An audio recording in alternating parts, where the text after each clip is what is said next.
So we've talked about who's frustrated. What do you think the actual plan is if it's not to put their best foot forward this year? What is the 49ers plan? Like they said, save money and not care. I mean, they said it. They're backing it up. We don't care about the season. We want to save money. So they're not caring about the season, and they want to save money. So I think whatever happens, happens. Here's my issue of saying the plan is like play for 2026. Let's play that out in our minds. Is 2026 a better opportunity to win a Super Bowl? Well, the schedule will be tough. You're going to have to face those AFC West teams. You're also going to have to face like the Eagles. A lot of your older players will be older. Everyone will be older, duh. But like, is Christian going to be? Yeah, is Christian going to be healthy? Those are. Is Salah going to be here? Purdy's going to be another year worse. Mac Jones might leave, so you don't have that safety blanket. You might have to trade him for something. What about this? When is Nick Bosa coming back? Will Nick Bosa be there week 1? Yeah. It's his third ACL tear. Yeah, he will. You sure? That dude's got peptides up the wazoo. You have no idea when Nick Bosa's coming back. You have no idea when Michael Williams is coming back. You have no idea when Fred Warner's coming back. I mean, maybe they're there for week 1, but do they have any offseason? Well, they said are they going to be in football shape when they get back? They said Fred would be back by camp. They said that. True. Yeah, that's true. Actually, never mind. You're right. Yeah, we'll see. We'll see. Maybe 2026 will break beautifully for them. Maybe all those guys will be back, and they won't have a bunch of injuries, and the league will be as wide open then as it is now, and they'll win it all.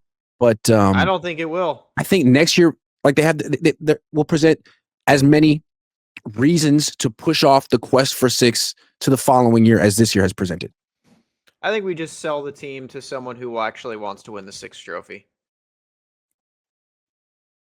Sell it. You've already been selling pieces. Sack up and sell the whole thing. Okay, I have another. Tell me if you think this is the plan.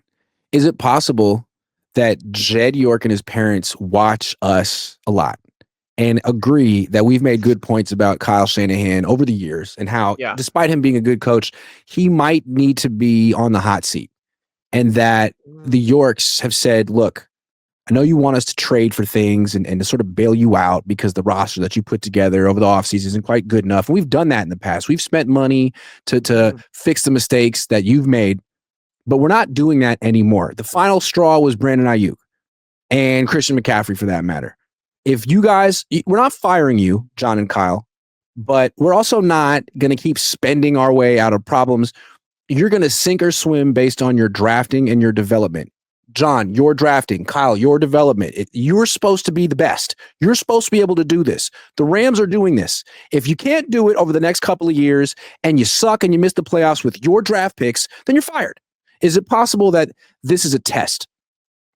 I mean, if it is, Kyle's coach, I think this year is the best year Kyle's coached. Like, I don't think Kyle has ever had a year Kyle has coached as good as he's coaching right now. Kyle's doing a good job. And again, if I was Kyle and that was the thing, I'd be all the more pissed off and I'd say, okay, then trade me. Like, get me out. Let me leave. If you're just going to waste my time.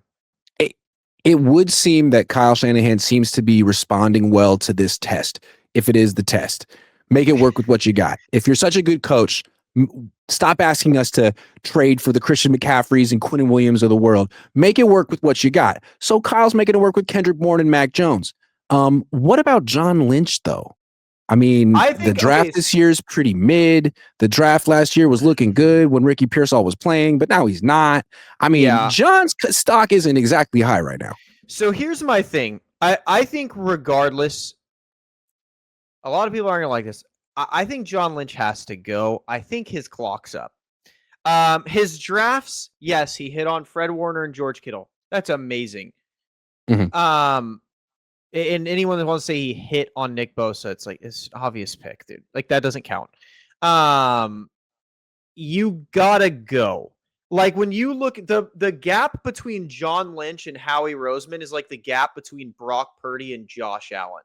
Like, you need to find a way to improve, and John Lynch isn't doing it. His draft this year, iffy.